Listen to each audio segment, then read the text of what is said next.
صرت حدا عملت مول أنا كدقس كله أنزا زي نغرني كونني أنزوني ري حمل نيرجن تسفان خي أرتي إذا حلف مخنياتو እሺ ሰላም ኮራት ተኸታተልቲ ኣጋጣሚ ኮይኑ ዳቦና ኣቡነ እንድርያስ ተረኺብና ምስ ረሃዋ ሓፍትና ኢና ተረኺብና ዘለና ገዳም ብድያ ፀጋይ ሓውና ያው ብዝገበሮ ብዙሕ ነገር ተሓጒስና ኢና ላብዙ ገዳም መፂና ዘለና ንሕና ዳ ክንሳለም ካብኡ ለሓፍትና ክንርኢ ማለት እዩ ላብዚ ካብ ሓጎስና ዝተላዕለ እዩ ብእውነት ኣቡነ እንድርያስ ብዙሕ ነገር ኢና ኣብዚ ዳተመስከረ ርኢና ዘለና እሞ እስቲ ረሃዋ ሓፍትና ሓጎስ ክስትግለፅና ንእሽተን ቃል ሃብና እሞ ላብዚ ብምምፃና ሓደ ብዙሕ ህዝበ ክርስቲያን እናተፈወሰ በረከት እናተኻፈለ ብዙሕ ነገር ርኢና ኣለና ካልኣይ እውን ዓብዪ ገዳም ምዃኑ ኢና ርኢና ዘለና እሞ ንእሽተይ እስቲ ሓሳብ ክሃብና እስማ ቅዱስ ሓደ ኣምላክ ኣሜን በመጀመርያ ልዕሊ ኩሉ ቅድሚ ኩሉ ናይ ቅዱሳን ኣምላክ ቅዱስ እግዚአብሔር ሽሙ ዝተኸበረን ዝተመስገነን ይኹን ንኣምላክ ወላዲት ኣምላክ ስለ ፍጹም ኣደኖታ ስለ ፍጹም ክብራ ክብሪ ምስጋና ይብፅሕያ ቅዱሳን መላእኽቲ ብዝተዋሃቦ መጠን ክብሪ ክብሪ ምስጋና ይብፅሕዮም እሞ ንዓይ ሃጢኣተኛ ዘይጠቅም ባርያ ናብዚ ምስክርነት ዘብፅሐኒ ኣምላክ ኣቡነ እንድርያስ ዝተኸበረን ዝተመስገነን ይኹን እሞ ኣነ ከመይ ትገልፅዮ ሓጎስክ ዝብል ነገር መግለፂ የብለይ ሓጎሰይ በይነይ አንደበተይ ቃላት ይሓጥረኒ እዩ ማለት እዩ ግን 11 ዓመት ዝኣክል ውዚ ክድቅስ ከለኹ ተስፋ ዘይነበረኒ ኮይኑ ይኮነን ሕማም ከቢድ እዩ ተጨነቀ ኢኻ ግን ሓንቲ መዓልቲ ግን ድሕነት ኣላይለ ኣምን ነይረ ማለት እዩ ካብቶም ቅድመይ መፅኦም ድሒኖም ዝኸዱ ዝሪኦም ዝነበርኩ ሰባት ሓደ መዓልቲ ንዓኦም ከምኡ ክግበረለይ እናበልኩ ብተስፋ ነይረ ድሕሪኡ ግን ያው ዕለት 30 ጥሪ ብጣዕሚ ከቢድኒ ነይሩ ሕሙን ነይሩ ዘይተፀበኽዎ ነገር የጋጢሙኒ ሰዓት 6 ፈረቓን ለይቲ ስገዛዚ ብርሃን ይመልኡ ያው ደቂሰ ነይረ من حفظ بيلو خمسة زبلن وني فلتن دحر ግን ከምዚ ኢደይን እግረይን ዝደሰሰኒ ነገር እኒአ ብጣዕሚ እቲ ብርሃን መግለፂ ከቢድ እዩ ብጣዕሚ ከበድ ዝበለ ብርሃን እዩ ነይሩ መለኮታዊ ናይ እግዚኣብሔር ብርሃን ማለት እዩ ምስ ዳሰሰኒ ድሓር ንእሽተይ የረጋጋዕ ነገር ኡፍ ዝብል ነገር ድምፂ እውን ይሰምዕ ድሕሪና ተረጋጋዕ ከምዚ ኣብ ጭራ ፀሓይ ኮንካ ትሪኦ ናይ ሰብ ምስሊ ከምኡ ዓይነት ይረአየኒ ከምኡ እናበለ ናብ ከባቢ 38 ደቂቃ ኮን ፀኒሑ ድሕሪኡ እቲ ብርሃን እናጠፍአ ኸይዱ ድሕሪኡ ኩሉ ነገር ሕውሱስ ይልኒ ድሒነ ድየኒ ኣኹስ ፀላእ ሰናይ ድስ ፍትነኒ ኣሎስ ብጣዕሚ ተጨናኒቐ ማለት እዩ ካብኡ እስኪ ኣብዚ ኣያና ኣጋጣሚ ዛኸፊልና እያ እኒአና ኣሰቢለ እግረይ ከምዚ ገይረ ይውርድ ክምኩር ዝኣክል ማለት እዩ እና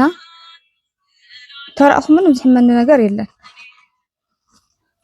ብድሕሪ ዛባሎ እዚኣ ከምዚ ገይረ ሓፍ ቢለ ጠጠው ተወልኩ ጠጠው የለ ማለት እዩ እስከወደቕ የናወልኩ እየ ነይረ ግን ኣይወደቕኩን ጠጠው ኢለ እስኪ ናብዚ ክወሳወስ ኢለ እውን ተወሳዊሰ ብድሕሪ ነፍቲ ወፀ ምንም ድሕሪ በቃ ኩሉ ነገር ፍርሒ እውን ኣትዩኒ ደንጊፀ እውን እግዚኣብሔር ለካ ከምዚ ዲኻ ነርካ ብጣዕሚ ሕውሱስ ዝበለ በቃ ብኽያት ዝተበለ ናብ ኮኸብ ዒለ ተደናጊፀ ሓቂ ዲኻ እግዚኣብሔር ኣምላኽ ኣልዒልካኒ እኒኣ ካብ 11 ዓመተ ኢለ ብኸምዚ እየ ዝገልፆ ኣቡነ እንድርያስ ኣቦይ ጥርሓዊ ኣይኮነን ተኣምር ገይሩ ብዙሕ ተኣምራት እናገበረ ፀኒሑ ካብ ፅንሰቶም ጀሚሮም ብዙሕ ተኣምራት እናገበሩ ፀኒሖም ሕዚ እውን ዝሰርሑ ዘለዉ ኣቦና እዮም የዋህ ርህሩህ ዝኾኑ ተስፋ ቆፃን ፈዋሲ ድውያን ዝኾኑ ኣገልጋሊ እግዚኣብሔር እዮም ኣቡነ እንድርያስ ኣቦና ንዓይኒ ሃጢኣተኛ ባርያ ግን ብዕለት 30 ጥሪ ኣብ ድረዋ ዜማና ዓመታዊ ክብረ በዓሎም ኣድሒኖም እና ደስታይ መግለፂ የብለይ ከምቲ ንዓይ ንኻሊእ እውን ከምኡ ገይሮም ድሕነቶም ንክህብዎ እየ ዝምነ እሺ ይቕኒየልና ሓፍትና ረህዋ ብጣዕሚ እቱ ካብ ልብኺ ተመስግን እየ ዘለኽ እግዚኣብሔር ንሕና ለውን ዓብዪ ሓጎስ እዩ ለኣናስ እምነትና መጠንከሪ ካብኡ ፍትወት ናይ ኣቡነ እንድርያስ ገሊፅክልና ዘለኺ ላብዚ ምንቃዓስ ክለ እግዚኣብሔር ተመስገን ይሁን ተሓጒስና ኢና ኩላትና ብጣዕሚ ኢና ተሓጒስና ማለት እዩ ተፈዊሰ ዝብለካ ወገንካ ክትርኢ ከለኻ ዓብዪ ሓጎስ ይስምዓካ ኣብ ብዙሕ ቤተክርስትያን ከሎ እዩ እዚ ቤተክርስትያን እዚ ብሕታዊ ቤተክርስትያን እዩ የተረእየ እውን ብዙሕ ኣቡነ እንድርያስ ኣሎ እዩ ይበሃል ጥራሕ ብተሓፀብቲ ንሰምዖ ንሕና ግን ኣብዚ መፂኻ ለይምርኣይ ግን ሓደ ጉድለት ኣለና እዩ ንሕና ለ ግን ቆልዑ ኮይና ካብኡ ገና ምዃንና እዩ ንሕና ለንበይ ኣብ መላእ ትግራይ ኣብዚ እናተሓፀበሉ ፈውሲ እናረኸበ እናሃለወ نحنا لخمزينا نازرنا إنا نركب مو زي مركبنا عبيج عدل لأنا له زو فواس زخنا بركات زخنا عبي بركات زلوا قدام مالتيو سلازي أنا خذك الأخي تم حلال فيه لهزب كريستيانسي تم حلال فيه نقدر تحلي كستو محلال فينا شو يعني اللي ما أنا زم حلال فما الأخت أنت أي بتالي أو حمام زلوا وجنات محواتنا هوسبيتالات كوني يخولوا ما يطولتها كوني يخولوا تسفان خي أرضي إذا حلف مخنياتو أجانتي حنت نقدر تقوم ولا نقدر له أنا تسفان مقرط مالتي تسفى يوم زقرطنا قصبي بالكان كون ساكو تدربيخا بقى كل كوت اللي كا يلوم تسفى أرطنا أيه قلنا إحنا بنتاعنا إحنا واقوم زلنا محرت أملاككم زلوا زاير أملاك يقربها لي يقر كم زلنا بوق نشنفهم بقبلنا كل جزينا بيت كريستيان يكوننا ما جلت كنا تخلنا ብዙ ሕቶታት ሒዝና ክንመጽእ ንኽእል ኢና ዘይተመለሱ ሕቶታትን ኩሉና ይኽእሉ እዮም ግን ተስፋ ቆሪፅና ክንጠፍእ ይኮነን ዘለና ምክንያቱ ቤተክርስትያን ኩሉ መልሲ ኣለዋ እዩ ኣቦታትና እናጠየቕና ይኹን ፀበላት እናተሓፀብና ድዩ ብዙሕ ነገር መልሲ ክትበና ትኽእል እያ ማለት እዩ ስለዚ ኣብቲ ቤተክርስትያን ኣብቲ ኣፀዱ ክንነብር ከለና ብፍቕርን ብትሕትናን ክንነብር ኣለና እዩ ዝብል ምክንያቱ ፍቕርን ትሕትናን ናብ ቤተክርስትያን ኣገዳሲ እዩ ቤተክርስትያን ማለት ናይ ነብስና ዕዳጋ ንከናውነላ እያ ስለዚህ ፍቅርን ትሕትናን ገንዘብ ክንገብር ኣለና እየ ዝብል ካብኡ ኩሉ ግዜ ተስፋና ከዓ እግዚአብሔር ኣምላክ ክኸውን ኣለዎ ኢና ኣብ ሰብ ኣይንደገፍ ንሰብ ዘይከኣሎን እግዚአብሔር ይከኣሎ እዩ ማለት እዩ ኩሉ ግዜ ምርኩስና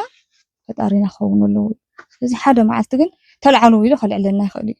11 ዓመት ሙሉ ኣነ ክድቅስ ከለኹ ኣንዛ ዘይነበረኒ ይኮነኒ ቆንጆ ነይረ ይሓምም ነይረ ግን እንታይ የፅናዕንዕኒ ነይሩ ቃል እግዚአብሔር ትሰምዖ ቅዳሴ ድዩ ትምህለላ ድዩስ ተኣምርት ኺዳን ድዩ ኣቦታት እውን ቶም ዝረኸቡን ሰባት መንፈሳውያን ሰባት እዮም መንፈሳዊ ኣገልግሎት መንፈሳዊ ቃል ይሁኑ ነይሮም ማለት እዩ ስለዚ ተስፋ ይተቆረፁ ኣሕዋተይ እየ ዝብል ምክንያቱ ሓደ ግዜ እውን ንዓና ዝጠቕመና ሕማም ንወሃብ ኢና እኮ ከምቲ ሃዋርያ ቅዱስ ጳውሎስ ብሎ ብፅላሎቱ ሞታት እናልዕለና ሃሌ ግን ኣብ ርእሱ ዝሕሞ ነገር ግን ነይሩ ንጎይታ ክጥይቆ ከሎ እዚኣ እንታይ እያ ኣውፀለይ እንደድሕነኒ እንደከብዚ ሕማም ዝብሎ ከለኮ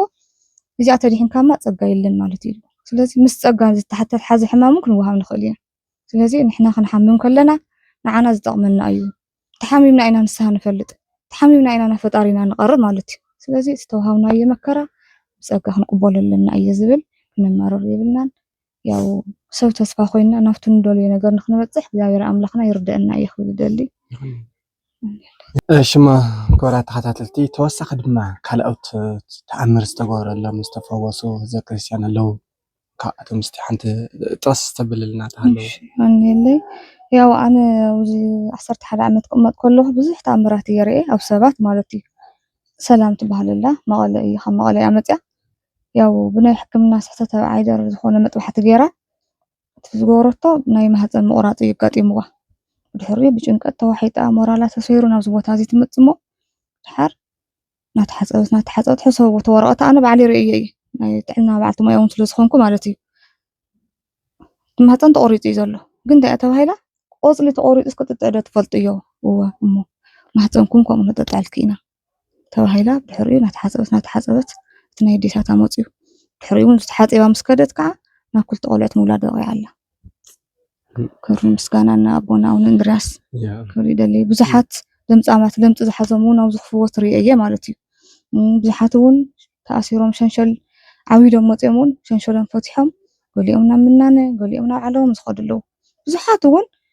ሰላም ስኢኖም ገዝኦም እንጀራ ስኢኖም መፅኦም እውን በረከት ስጋ በረከት ነፍሲ ረኺቦም ዝኸዱ እውን እኒአው እዮም ማለት እዩ ካብ ኤች ኣይ ቪ ኤድስ እውን ኣነ ብጣዕሚ ዝገርመኒ ነይሩ ቀደም ከምኡ ይሰምዕ ነይረ ኣብዚ ነይሩ ዝፈልጦ ሓደ ወዲ ናብ መከላከያ ይሰርሕ ከምኡ ሕማም ነይርዎ ናተሓፀበ ድሒኑ ኸይዱ መሓመድ እዩ ዝበሃል ናብ ገብረ ሚካኤል ተጠሚቑ ኣብዚ ክርስትና ተጠሚቑ ገብረ ሚካኤል ስም ተሰይሙሉና ብዙሕ ድሕነት እዩ ዘሎ ኣብዚ ቦታ እዚ መፂኹም ተሓፀቡ እንዳውን እንድርያስ እየ ክደሊ በዚ ኣጋጣሚ ኣብ ገዛ ይትኹኑ ንዑ መፁ ሞ ረእይዎ ትምሕረት እየ ክብል በዚ ኣጋጣሚ ይቐኒየና እሺ ኮራ ተኸታተልቲ ከምቱ ሓፍትና ዝበለቶ ብዙሕ ነገር ምስክርነት ዝሃበትና ከምዚ ዝኣመሰለ በዓልቲ ሞያ ጥዕና ኮይናስ ከምዚ ኢለ ፈውሲ በረከት ንዓና መምሃሪት ኮይናትናኛ ሓፍትና ስለዚ ኩሉ ክሪኦ ኩሉ እውን ክመሃረሉ ሸር ገርዎ ኢኹም የቐኒየልና ብጣዕሚ ኢና ነመስግን ክብርን እግዚአብሔር ይኹን እዚ ምርካብና ለውን ዓብይ ዕድል እዩ እሞ ብጣዕሚ ኢና ንመስግን ኩሉ ዝገበረ እግዚአብሔር ይመስገን ይቀኒየና ክራት ተኸታተልቲ ተመሊስና ናብ ማይ ፀሎት ሕዚ ክንሪአኩም ኢና ይሽተን ብደጉ ማለት እዩ ሰናይ ምክትል አዋላደኛ ባይና ሓልፍ ማለት እዩ ድማ ማይ ሕየት ይበሃል እዚ ተሓፂብካ ኢኻ ላፍቱ ላዕለዋይ ናቦና እንድርያስ ማይ ፀሎት ተኣቱ ማለት እዩ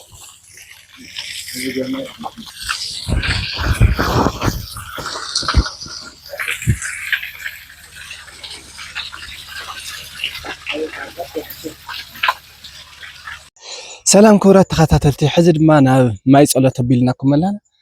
ከምቲ ትሪእዎ ኣለኹም ብዙይ እኳ ትገዳም በዓል እዩ ዝራእቲ ብዙሕ ነገር እኒኦ ብዙይ ድማ ማይ ፀሎታት እዩ ማለት እዩ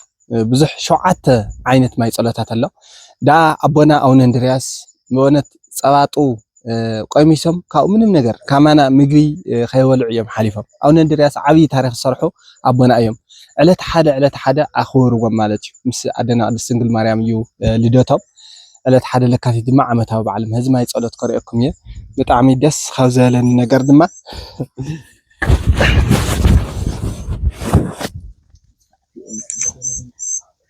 ኣብዚ ዳ ኣቡነ ሊባኖስ ሓደ ማይ ፀሎት ማለት እዩ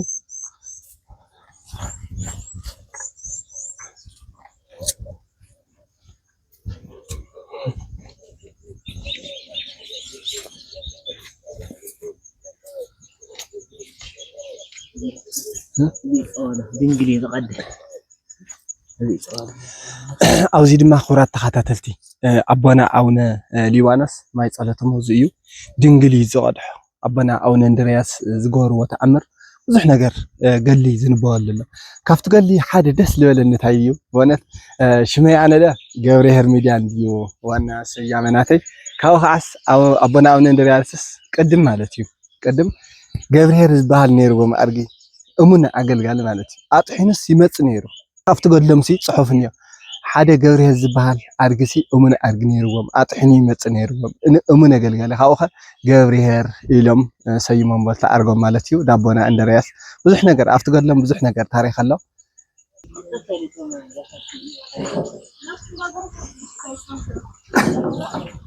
ሰላም ክብራት ተኸታተልቲ ከም እዚ ትሪእዎ ዘለኹም ማይ ፀሎት ድማ ናይ ኣቦና ኣቡነ እንድርያስ እዩ ብዙይ እውን ናይ ኪዳነ ምህረት ናይ ቅዱስ ሚካኤል ብዙሕ ማይ ፀሎታት ኣብዚ እውን ናይ ኣቦና ገረንፈስ ቅዱስ ኣውዚኞ ብጣዕሚ በረከት ዝበዝሖ ገዳም እዩ እዚ ቤተክርስትያን እዚ ስለዚ ኩራት ኣሕዋትና ያው በረከት ዝደለዩ ክፍወሱ ዝደለዩ ማለት እዩ ላውዚ ስሒኩም መምፅርና ኢኹም ብእውነት ክንደይ በረከት ይሪአ ኣለኹ ኣነ ኣሕዋትኩም ክኾኑ ይኽእሉ ወገናትኩም ክኾኑ ይኽእሉ ማለት እዩ ፈውሲ ተሳኢንዎም ዝተሃለ ላውዚ ክተምፅዎም ይግባእ ኣብዚ ድማ ብዙሕ ጎደለታት ኣሎ በረከት ክሳተፉ ዝደለኹም ድማ በረከት ተሳተፉ ኩራትን ኩራንን ህዝበ ክርስቲያን ያው እዚ ቪድዮ እዚ እዚ ትሕዝቶ እዚ ኩሉ ሰብ ክመሃረሉ ድማ ሸር ግበርዎ ኢኹም የቀኒየና ዝነበረና ፃኒሒት ኣብ ኣቦና ኣቡነ እንድርያስ ነዚ ይመስል በረከት ተኻፊልና በረከትኩም በረከት ናይ ኣቦና ኣቡነ እንድርያስ ኣብ ዘለናዮ ኣብ ዘለኹም ይሕደረና ይሕደርኩም የቀኒየልና ትሕዝቶና ነዚ ይመስል يغنينا مصيخم تفوسوا مصيخم كين رأيوا نعلا زي داوش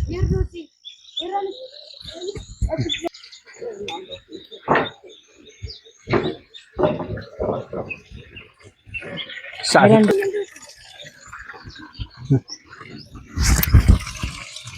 بس ما أقول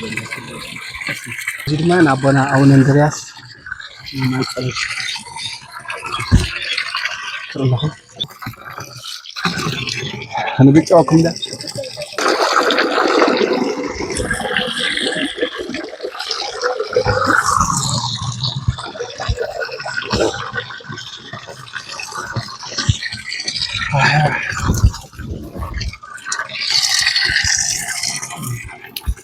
كرات تخاطرتي عاوزي مصيخم بركة تخافلو عاوز سدد للهم نقول ناوزي يوقع